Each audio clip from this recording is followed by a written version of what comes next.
பொடி செய்ய போகிறோம். பார்த்திங்கன்னா கொள்ளு வறுத்தது, ஒரு 6 காஞ்ச மிளகா,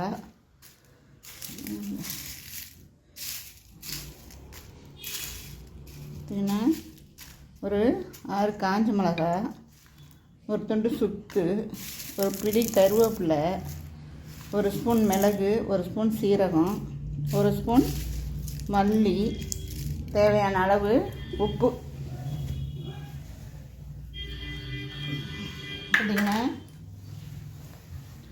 தேவையான அளவு உப்பு இந்த மாதிரி வறுத்து வச்சுக்கிட்டு, எல்லாத்துக்குமே குழம்புல இருந்து எல்லாத்துக்குமே நம்ம உப்பு வறுத்து வச்சு சாப்பிட்டா உடம்புக்கு அவ்வளோ நல்லது. இந்த மாதிரி உப்பை வறுத்து வச்சுக்கிட்டு பொடி பண்ணுங்கள். எதுவுமே தண்ணியே விடாது. பொடி பார்த்திங்கன்னா நல்லா ஈரமாக இருக்கும். அப்புறம் போயிட்டுனா ஒரு 10 நாள் வச்சுனா அப்படியே இருவிடும். பொடியெல்லாம் பார்த்திங்கன்னா போயிடும்.